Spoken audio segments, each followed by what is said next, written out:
की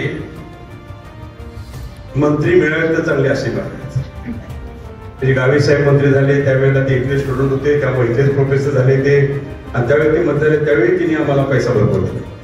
त्यावेळी सगळ्या बिल्डिंग उभा करायचा पैसा त्यांनी दिला होता. आता मुश्री साहेब आपले मंत्री झाले, तर त्यांना आता मागल्या वेळी ते होते तर त्यांनी आपल्याला लगेच ऑपरेशन थिएटर, त्यानंतर पुन्हा ICU ह्यासाठी पैसा उपलब्ध करून दिला.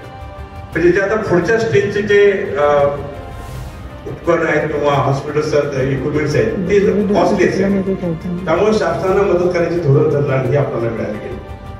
मगाशी रुपीनं सांगितलं की कोरोनापासून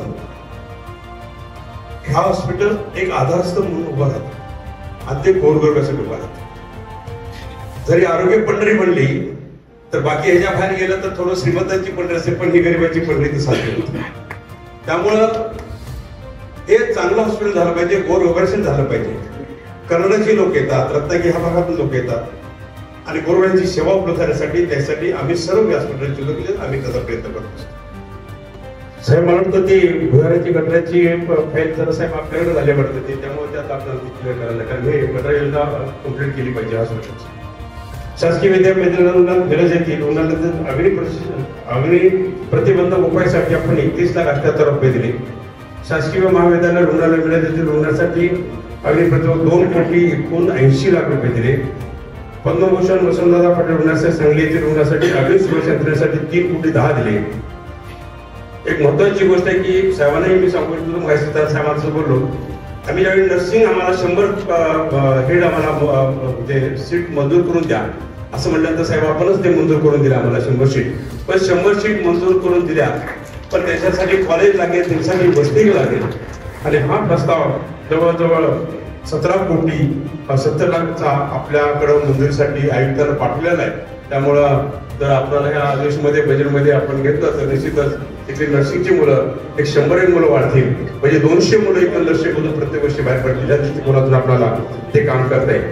त्याच पद्धतीनं सांगली सिव्हिलसाठी आम्ही सिटी स्कॅन मशीन 10 कोटीची घेतली. मिरज सिव्हिलसाठी MRI मशीन 25 कोटीची घेतली. साहेब हे आश्चर्य आहे की आतापर्यंत घेतलेले मशीन म्हटल्यानंतर काही अधिकारी एक वाकडं वळण धरतात. आम्ही 900 सिटी स्कॅन केले, 900 आम्ही MRI केले, पण एवढे जास्त का केले विचार. आता हे आश्चर्य आहे की मशीन तेवढी स्पीड आहे, क्वालिटी आहे त्याची, आणि तेवढे MRI होत असतील तर कुठल्या अधिकाऱ्यांनी विचारायची जरूर नाही ना. तर पाहिजे तुम्हाला जर पडताळीत करत असेल तर त्याचं रेकॉर्ड मागून घ्या तुम्ही आणि त्यापर्यंत तुम्ही ते करून घ्या. पण असा प्रश्न विचारू नये, हे जनतेसाठी आपण ती सोय केलेली आहे. स्किल लॅबसाठी 4 कोटी दिले, CSST विभागासाठी 4,50,00,000, सोलर प्रोजेक्टसाठी 4 कोटी, मेडिसिन सर्जिकल साठी 7 कोटी, सर्व भागात ऑपरेशन सेंटरमध्ये अत्याधुनिक मशिनरीसाठी 12 कोटी दिले. नर्सिंग कॉलेजला मान्यता घेऊन दिलेली असून लवकरच ती आपल्याला बघायला सांगितल्या पद्धतीनं एक 21,75,00,000चा प्रस्ताव आपला कॉलेज आणि हॉस्टेल याचा प्रस्ताव तिथं आपल्याकडं मंत्रालयात आहे. साहेब तेवढं मला ते मिळालं तर मग पुढे उद्घाटन केलं आपल्याला, आणि त्या पद्धतीनं मग मुलांना शाळा म्हणजे शिक्षणासाठी कॉलेज होईल, यासाठी वसतिगृह होईल. मध्यंतरी मला वाटतं नर्सिंगच्या विद्यार्थ्यांनी आंदोलन केलं की ते ज्याता जे वसतिगृहात राहतात ते सगळं जीर्ण आहे, म्हणजे पावसाचं तर राहण्याची ती व्यवस्थाच नाही. त्यामुळे हे नवीन प्रस्ताव आपण केलेले आहे. त्यामुळे त्या मुलांनाही घेतात ते अशी आमची एक तर मिरज सिव्हिल हॉस्पिटल हे सुपर फेसिलिटी हॉस्पिटल करण्यासाठी आम्ही प्रस्ताव दिल्लीला पाठवला. पण साहेब त्यामध्ये असं झालं, जेव्हा प्रस्ताव आपण पाठवला ते हेड बंद झालं. गव्हर्नमेंट जेव्हा होत्या त्यावेळेला ते हेड बंद झालं. तर आता आपला दुसरा प्रस्ताव आपल्याला नवीन जे हेड चालू आहे त्या हेडमध्ये आपल्याला ते मंजूर करायला लागेल. त्या पद्धतीने तोही प्रस्ताव आता तयार आहे आणि तो प्रस्ताव आपल्याला तो फॉलो करायला आहे. दादा साहेबांना थोडंसं तिथं आम्हाला मदत करावी, त्यातला आम्ही आहेच पुन्हा त्या पद्धतीने. तर अशा एवढे पैसे आपण ह्या कोरोनापासून आपण द्यायची व्यवस्था केली. आणि आज तर तुपात साखर पडली की आज एक सुंदर असं मला वाटतं प्रायव्हेट हॉस्पिटलमध्ये पण ऑपरेशन थिएटर असं नाहीये किंवा ICU नाहीये, असं एक सुंदर असं इथं आपल्याला बघायला मिळालं. त्या दृष्टिकोनातून एक चांगली उपकरणं, चांगलं शिक्षण आणि चांगली सेवा हे ध्येय धरून इथं आपण काम करत असतो.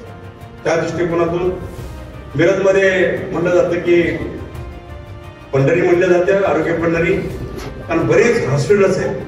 बरेच हॉस्पिटल टॉप लेवलचे हॉस्पिटल काम करतात, पण टॉप लेवलचे पैसे लागतात. पण आता हे गोरगरिबांसाठी हे सिव्हिल हॉस्पिटल एक चांगल्या पद्धतीचं, मला वाटतं रोजची ओपीडी मला वाटतं 1000 असेल, 1000ची ओपीडी रोज चाललेली आहे. म्हणजे हे स्किल आता चालू झालं. लोकांना माहित पडते की सिव्हिल मध्ये गेल्यानंतर आपल्याला प्रायव्हेट सारखी ट्रीटमेंट मिळते, पैसे लागत नाहीये. त्यामुळं निश्चितच सगळ्यांनी त्याचा उपयोग करून घ्यावा. आणि निश्चितच मी स्टाफना, सगळ्या नर्सेसना, सगळ्या डॉक्टर लोकांना मी विनंती करेन, एक ती सेवाभाव हे मंदिर आहे, ह्यात सेवा चालतात.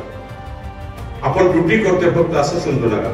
आपल्याकडून काय तर चांगलं घडलं पाहिजे, चांगलं आपल्या पेशंटला ट्रीटमेंट मिळाली पाहिजे, तो दुरुस्त झाला पाहिजे, तो बरा झाला पाहिजे, तो हसत खेळत घरी गेला पाहिजे.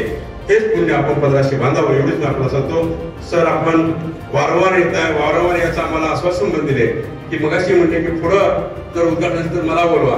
पण पुढचं उद्घाटन आम्ही निश्चितच नर्सिंग कॉलेजचं कॉलेज आणि नर्सिंग कॉलेजची बिल्डिंग यासाठी आम्ही तुम्हाला निश्चितच तिथं बोलवू.